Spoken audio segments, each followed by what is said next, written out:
I'm Logan Crawford, and right now on Spotlight, we're exploring a sensational book. It is called Savage Days and Haunted Nights. It's written by New York writer Bennett Kremen.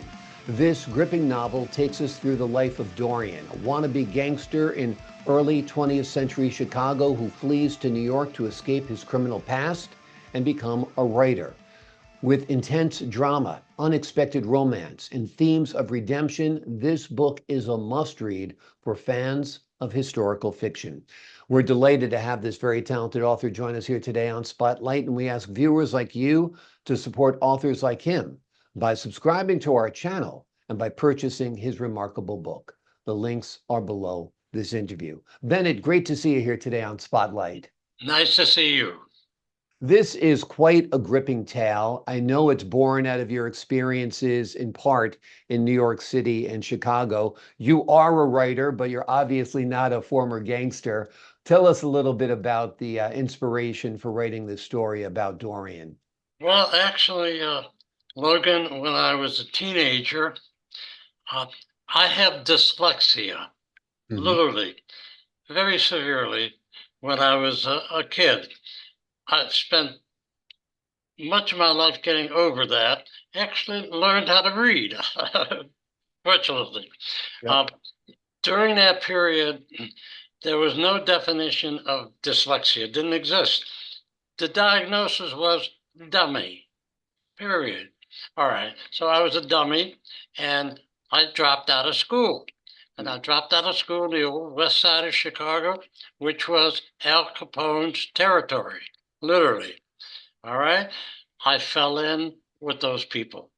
So for a couple of years, I was a gangster. Thank God I got out of it.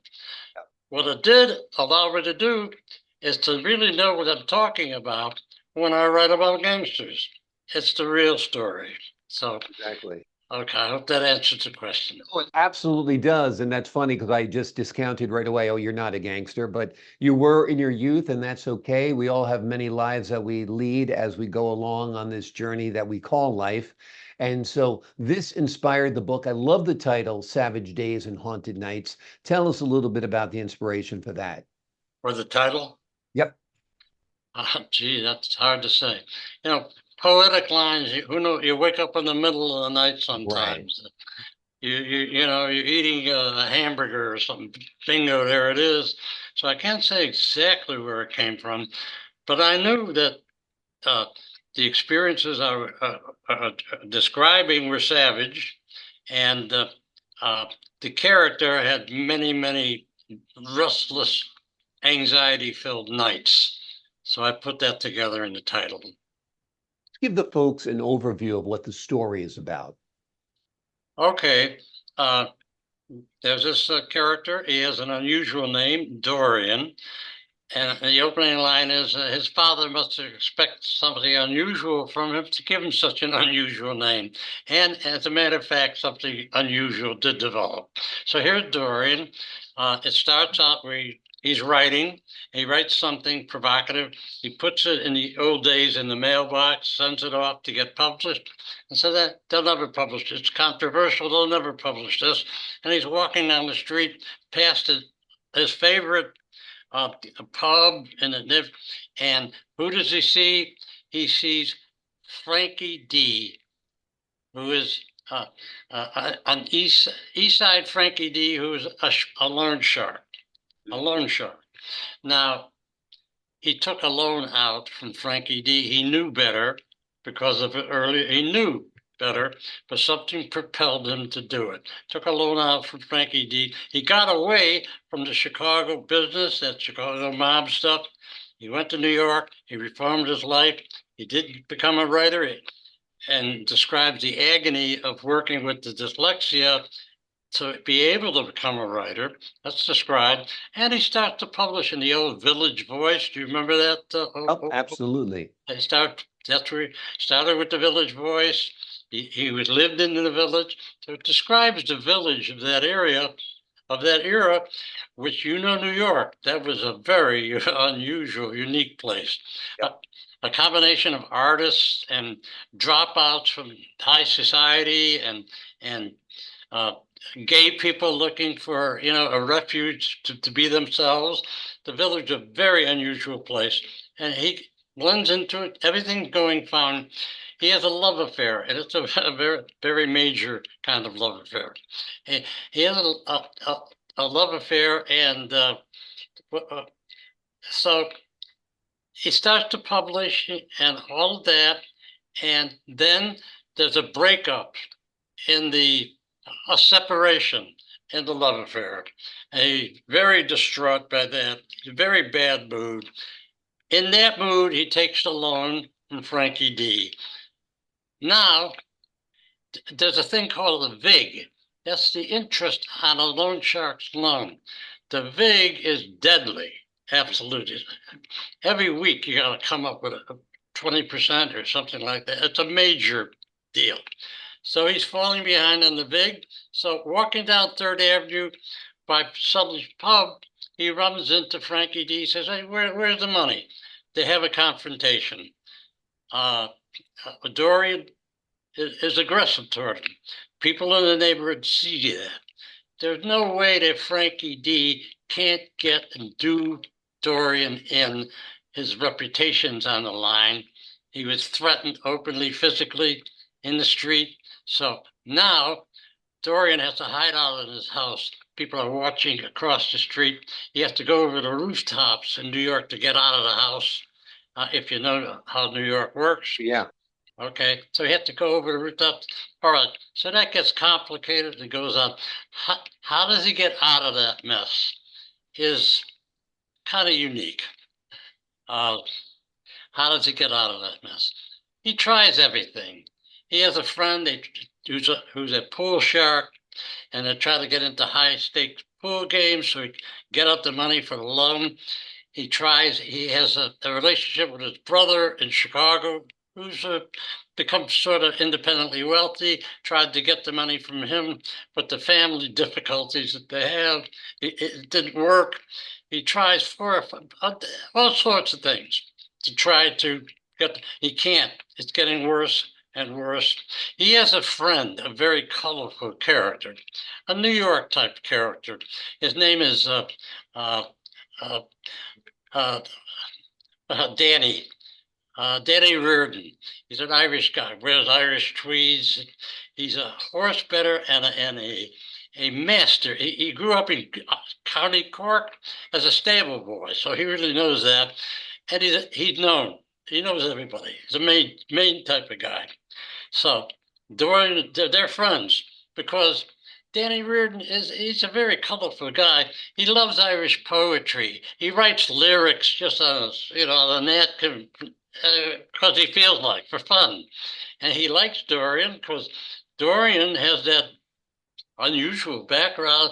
Plus, he's now a literary. He's a writer now. So Danny loves him. And he finds out what he did, how he confronted Frankie D. And he knows you're in trouble. Only Einstein going to figure out how you're going to get out of this. And so Dorian said, "Can't you figure anything, Dan? Try." He says, "Well, I don't know. I'll try." Well, so it's getting worse and worse. The VIG is piling up. He's doing all kinds of things.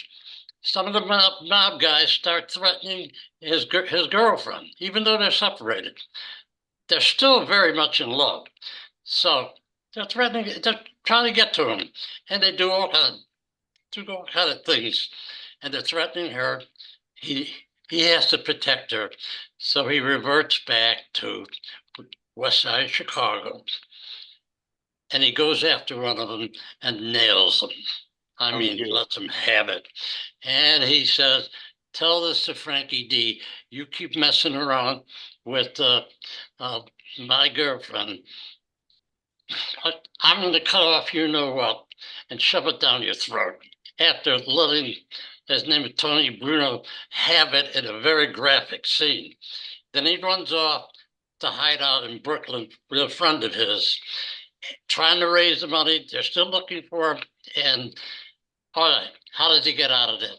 But let me hold you there, Bennett, because we don't want to give too much away because we want people to read the book. Yes, absolutely. It's a wonderful story. It's very, very real. It's got all of these wonderful elements from loan sharks to pool sharks to the mob to Chicago to New York. Great heroes, great girlfriends, great bad guys. It's got all the elements of a movie. Have Yeah. you envisioned this as a film? Oh, absolutely. There is some preliminary movie interest in it at this point. Wonderful, wonderful. Well, Hollywood, if you're listening, this is a very authentic New York script that echoes the life, at least in part, of the writer, Bennett Kremen. And it is a wonderful story. I don't even think they would change the title because I love the title. The name of the book we've been talking about today is Savage Days and Haunted Nights. It's a gripping novel that takes us through the life of Dorian, a wannabe gangster in the early 20th century Chicago, who flees to New York to escape his criminal past, and he becomes a writer. But that's not the end of the adventure, that's for sure. Bennett, thank you so much for joining us here today on Spotlight. Okay. We have any time left? Sure, you got another thought you want to tell us? Sure. Oh, yeah. He does get out of it through Danny Reardon, who knows a major mob guy, big capo de capo type mob guy, big. And there is a story about the mob guy's family that's in trouble, and he hears that Dorian is a writer and also knows about the mob. So I want to see that guy. Dorian sees him. His family is in trouble. That's a whole deal there. His daughter and son have gotten involved with high-class people, and the daughter, just before the wedding, the family, because of the father being who he is, they leave her at the altar, and she rejects her father. Now his son is in the same position, and they worked it out. The daughter was on the edge of suicide, of the family that the son of the mob guy is involved with. Very nice guy, very decent guy, a college guy, going to graduate school. So the daughter, at the risk of, might kill herself, arranges for the mother and father, very high class people, very Tony, to have a dinner at Tony Torricelli's restaurant, the Villa Da Vinci, to see. Okay, they didn't want to go and all that, but to placate the daughter, they went, and they were very nasty. It looked like it was going to end up in a disaster. Dorian has to pull out because he's the writer. He knows how to talk to the professor, who is the father of the daughter we're talking about.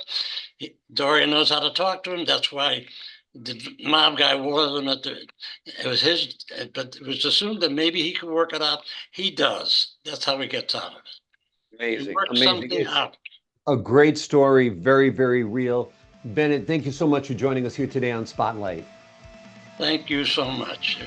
I appreciate your time. And to the folks at home, I'm Logan Crawford, thanking you for your time, this time until next time on Spotlight.